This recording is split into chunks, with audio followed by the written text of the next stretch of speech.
pour la réalisation du tube, de la douille, sur la section. Donc ça c'est du combien ça? 14. 14, donc il faudrait du 14 à peu près pour étaler assez de matière, pour être sûr de faire un enroulé où on puisse rentrer du 14 dedans.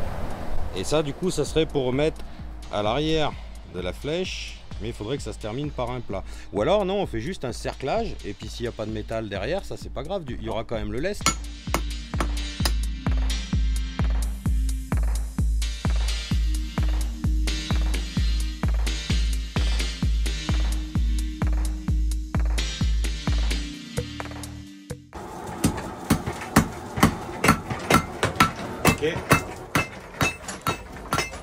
Par exemple, c'est cette partie-là que tu travailles, donc que cette partie qui est sur ton enclume.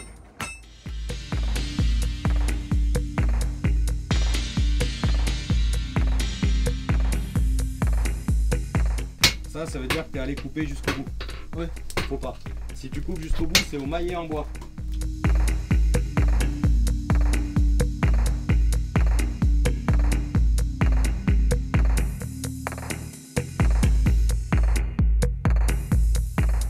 Je m'appelle Pat, je suis forgeron coutelier. Il y a une partie de l'année où je suis essentiellement sur la production coutelière. Il y a une partie de l'année où je fais de l'animation dans les châteaux, enfin en particulier au château de Castelnau en Dordogne. Là, on est en train de passer une chouette journée où des étudiants de l'école centrale de Lyon sont en train d'expérimenter les joies de la forge. On est sur cet atelier parce qu'il y a quelques temps, donc Olivier derrière la caméra m'avait contacté pour la réalisation de pointes de flèche pour des tests sur le polybolos. Là du coup on est en train de réessayer la production de pointes de flèche. L'histoire, j'aime vraiment ça. Il y a une bonne partie de l'année, donc quand je bosse au château, je fais des reconstitutions de pièces, on va dire historiques. C'est de là qu'Olivier m'avait contacté pour essayer de mettre en œuvre des pointes de polybolos. Donc les sources étaient assez sommaires. On a beaucoup discuté pour mettre en forme la réalisation. Donc j'ai repris, on va dire, les expérimentations pour Olivier à la suite de Flo Baroud, qui était mon maître de forge, qui avait travaillé il y a quelques années avec Olivier. Donc Flo n'étant plus là, Olivier a cherché quelqu'un pour pouvoir fabriquer les pièces dont il avait besoin dans ses recherches. Et donc c'est de là qu'on est en train de passer cette journée autour de la forge.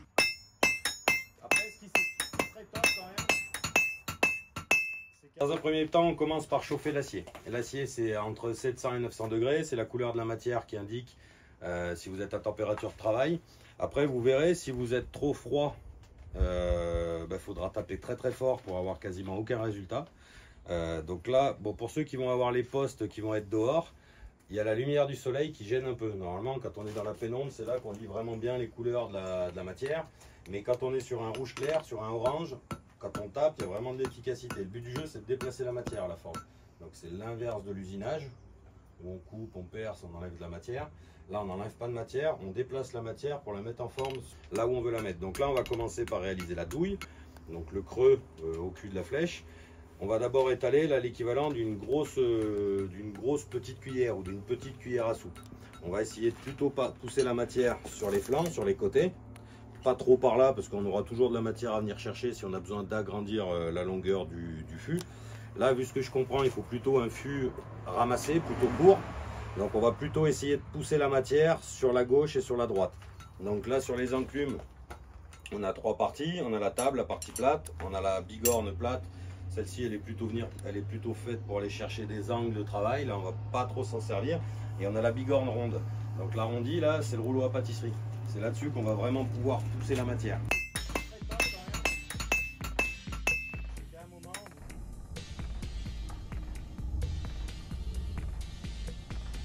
Il va falloir quelques dizaines de secondes, quelques minutes. Là, la forge, elle est froide, donc elle n'a pas trop emmagasiné. Je l'ai allumé à peu près un quart d'heure avant que vous arriviez.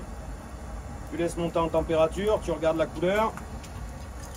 Donc là, on est quand même sur une douille un peu conséquente. Donc tu as plusieurs pinces à douille, tu as plusieurs diamètres. Tu regardes plus ce que tu veux faire, tu prends les pinces qui sont adaptées à la réalisation voulue. Là, dans un premier temps, on peut commencer à travailler à la main. On peut tenir la tige à la main, vous verrez. Hein. Après, si je laisse la matière longtemps dans le feu et qu'on parle, toujours par prudence, tu tapotes avant de vraiment prendre à pleine main. Si tu écoutes un bruit qui fait pch et si ça te colle au doigt, c'est que c'est trop tard, tu as laissé trop chauffer.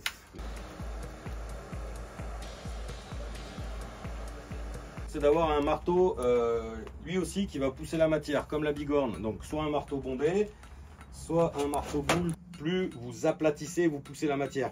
Donc avec vraiment les marteaux boules comme ça, il y a presque moyen de percer la matière. Vous la cassez pas, mais si vous tapez trop fort sur une matière très chaude, vous pouvez passer à travers et faire un trou presque, comme un emporte-pièce. Donc là, moi ça c'est celui que j'ai eu l'habitude d'utiliser. Lui, il n'a pas besoin d'être chargé. Il y a un T d'un côté qui emmène vers le cendrier, d'un côté qui remonte dans le cul du foyer. Là-dessus, on a un escargot, on a une grille et on pose le charbon dessus. Donc ça, c'est les forges, c'est 17, 18e que ça commence à fonctionner comme ça. Au Moyen-Âge, c'est encore des arrivées d'air latérales. Période gallo-romaine, ça doit être aussi ça. C'est une arrivée d'air tubulaire et on pose le charbon sur cette arrivée d'air. Donc on est sur une arrivée d'air horizontale. Après, très vite, on va se rendre compte que si l'air arrive d'en bas, pour les monter en température, c'est beaucoup mieux de faire monter la chaleur, quoi. Donc là, c'est les étapes à expliquer, c'est pas forcément évident. Je bouge la pièce, parce que je cherche à venir pousser l'oreille, enfin pousser la matière pour avoir un futur tube qui va plutôt être dans ce sens-là, parce qu'on veut pas une douille trop longue. L'épaisseur, plus c'est fin, plus ça monte vite en température. Donc plus on est sur de la pièce précise, plus on regarde souvent où on en est en température pour pas brûler, parce que quand on brûle, on n'a plus qu'à recommencer. J'ai travaillé sur un arrondi avec un arrondi, donc il y a plein de vaguelettes. Donc là, avant de faire l'enroulage, tu essayes de lisser au plus possible ta feuille de métal. Parce que plus il va y avoir d'aspérité, plus ça va faire des points de tension quand tu vas vouloir la rouler.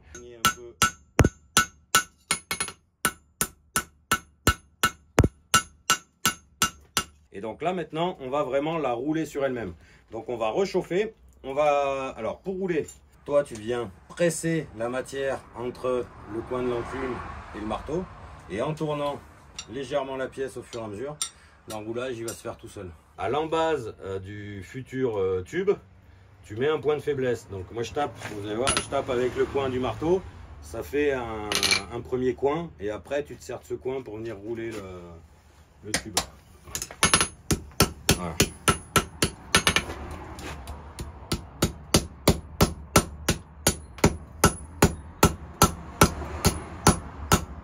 Donc là, il est beaucoup trop grand vu ce qu'on parlait tout à l'heure. Alors, il va être à la cote en largeur, mais en longueur, on est sur la même longueur sur la photo.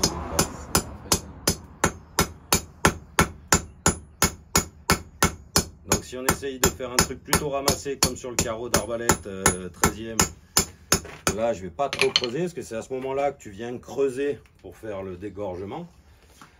Et après sur les flèches là que vous avez voulu que je vous fasse, pour vraiment faire le dégorgement et le retour avant la pointe, tu viens couper, tu refoules à l'étau et après tu ressors une pointe. On a fait la douille pour faire ce décroché ici. Ensuite, on vient couper la matière, on vient la retasser sur elle-même, donc on va la pousser dans ce sens-là, en se servant de l'étau pour faire la butée. Et après, tu retournes ta flèche d'un quart de tour et tu refais l'autre. Donc là, on va détacher. Donc là, on est en train de faire le carreau. Donc tu chauffes la zone. Et sur le tranché, tu viens frapper gentiment la matière pour faire un gros pointillé. Là, bon, vous êtes en face, moi je suis de côté, donc on va pas aller sur une coupe franche. Si tu veux couper jusqu'au bout, tu utilises un maillet en bois que j'ai déposé par là-bas. Ça te permet de taper vraiment franc. Bon, après, du coup, tu te débrouilles pour que ton tranché soit vers un mur. Tu ramasses ta pièce par terre et on va juste faire une amorce de coupe.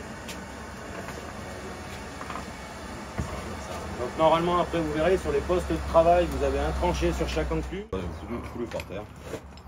Donc on a dit qu'on faisait une pointe plutôt fine. Donc là, pareil, hein, c'est un essai, 1 cm au-delà de la douille. On va regarder ce que ça donne. De toute façon, la forge, c'est toujours défaisable. Tant que tu n'as pas cramé, tu peux reforger des pièces. Donc même si tu tasses la matière pour faire le champignon ici, on pourra toujours ressortir une pyramide après. Après, tu regardes pour recentrer, pour égaliser. Et Donc là, normalement, c'est à ce moment-là. Donc tu te fais une partie dans ton bio, tu coinces. C'est à ce moment-là où tu viens planter en force le fût dedans. En fait, quand l'acier il chauffe, les atomes de carbone, alors qu'il y en ait beaucoup, pas beaucoup, plus il y en a, plus ça va cramer vite, parce qu'il va y avoir beaucoup d'atomes de carbone qui vont entrer en fusion. Mais quand la matière elle chauffe, les atomes de carbone, on va dire qu'ils gonflent et ils changent de strate dans la structure moléculaire. Et la dernière couche, c'est l'air. Et quand ils commencent à s'embraser à l'air, en fait, ils vont tirer tous les autres.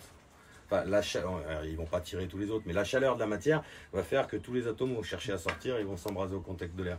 Et donc là, la matière, elle se déstructure et il n'y a plus rien. En fait, la matière, elle a plus ou moins de carbone, mais ça, c'est au moment de sa fabrication. Oui, d'accord. Un acier doux, on considère que c'est en dessous de 0,3% de carbone. C'est un acier qui ne pourra pas prendre la trempe, il n'a pas assez de carbone pour être durci. Au-dessus de 0,3% de carbone, c'est un acier dur. Et alors, physiquement parlant, à partir de 3%, c'est de la fonte. Mais à partir de 2% de carbone, déjà, c'est compliqué à forger. Ça reste de l'acier, mais il y a tellement de carbone que la structure se tient plus vraiment et c'est compliqué. Après, si on chauffe trop fort, on brûle le carbone. Okay. À partir, sur des aciers très hautement carburés, à partir de 900-950 degrés, on commence à décarburer la matière. Après, il y a aussi un problème avec l'oxygène. La hauteur, quand on dit entre 7 et 12, c'est que du coup, plus il va y avoir d'oxygène, plus ça va tendance à oxyder la matière. Et du coup, plus il y aura d'oxygène, plus ça va brûler et plus ça va brûler le carbone. On crée des oxydes et on perd de la matière. Ouais. Et plus la calamine, enfin la croûte qui sort quand on travaille, plus elle va être épaisse. Voilà. Waouh. Et donc là, ça c'est la matière qui se déstructure. Et là, si on la fait refroidir, ça va avoir une texture très lunaire. Waouh. Oh.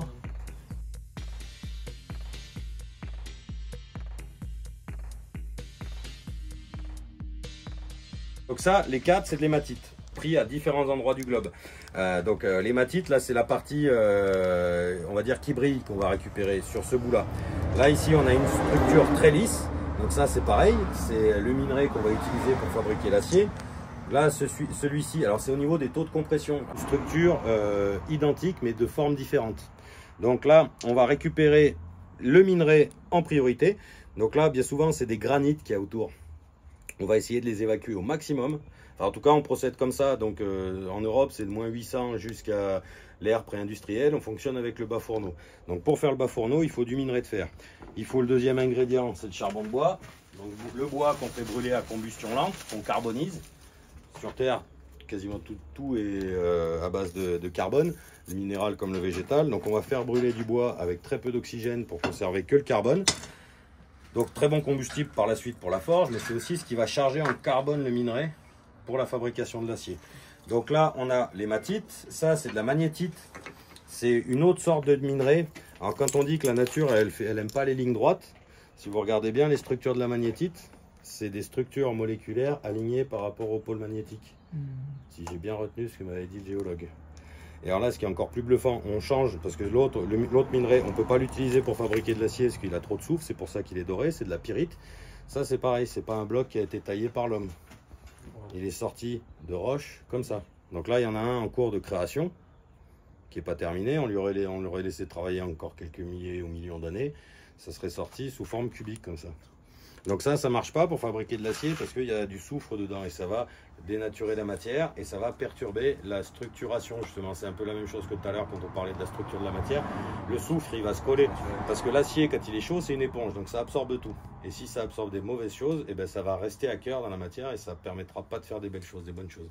Dans la coutellerie, par exemple, si on fait du damas, si on veut souder, si on soude avec du charbon de terre, il va falloir avoir dessoufré, il va falloir avoir fait dégazer un maximum son charbon de terre avant de faire la soudure. Donc ça, c'est la base de l'acier, c'est avec ça qu'on va fabriquer de l'acier. Donc on l'écrase, on le pile, on fait de la poussière, et c'est la poussière qu'on va faire fondre dans un bas fourneau, c'est une cheminée à cœur qui fait une trentaine de centimètres, 40 cm maximum, qui fait 1 mètre, 1 mètre 20 de haut. On fait brûler du charbon de bois dedans, on a 2 entrées d'air avec des soufflets pour faire monter la température et pour emmener de l'oxygène. On charge en charbon de bois, quand ça a commencé à se tasser par-dessus, on va mettre un lit de poussière de minerai.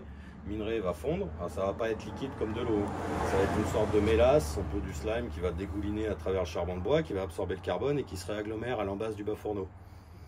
Quand tout le foyer a descendu, on remet du charbon de bois, on remet du minerai de fer, on remet du charbon de bois, on remet du minerai de fer, tout descend, tout se réagglomère. À la sortie, la coulée elle va durer en moyenne 24 à 48 heures. À la sortie, on récupère une grosse boule de matière. Et là, il faut attaquer le raffinage, l'épuration. Parce que même si on a bien nettoyé notre minerai, il y a un peu de granit, il y a un peu de silice qui est passé dedans, puis il y a des scories, il y a des impuretés. Donc tout ça, il faut les faire sortir. Et donc tout ce qui n'est pas fixé à la structure moléculaire de la matière, quand on va faire nos replis, donc on va chauffer, on va taper, on va étirer, on va replier. Et on va recommencer, on va taper, on va étirer, on va replier, on va ressouder. Tout ce qui n'est pas fixé à la matière, ça va être évacué avec les impacts, donc ça va sortir de la matière. Donc c'est comme ça qu'on raffine. Et donc on fait le principe du feuilletage. On mélange le taux de carbone, on chasse les impuretés et là on obtient un bloc d'acier quasi homogène. C'est pas tout à fait aussi homogène que l'acier moderne d'aujourd'hui qui est fait par coulée, mais on s'en rapproche fortement. Et ça se voit quand toutes les impuretés sont parties ou... Et ben c'est qu'on va commencer à se rendre compte sous le marteau que c'est très cohérent, que la matière elle devient cohérente. Et quand on fait des soudures, et ben on peine plus à souder. Ouais, là je vous ai mis les gants. Et là normalement après tu auras un peu moins de...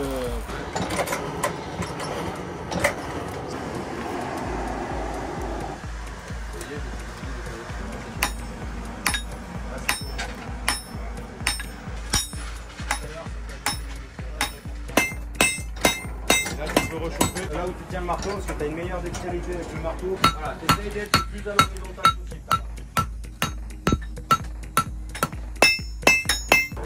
Quand ces gaz s'enflamment, quand ça commence à s'enflammer, c'est que tu peux commencer à travailler. Après sur un acier doux comme ça, c'est pas très grave.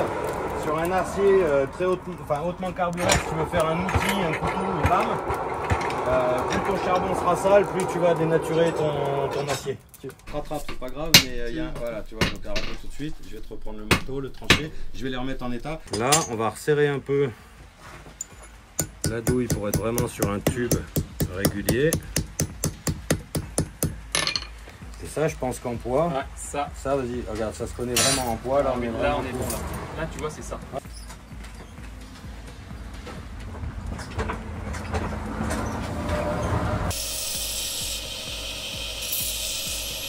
On a besoin de garder quoi? On a besoin de garder un gros centimètre et demi.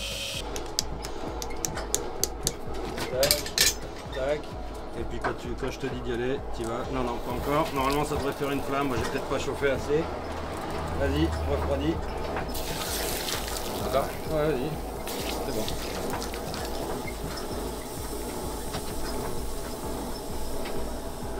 Ouais, vas-y, encore un peu.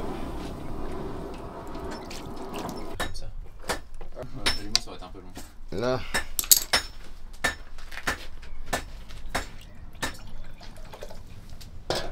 Wow.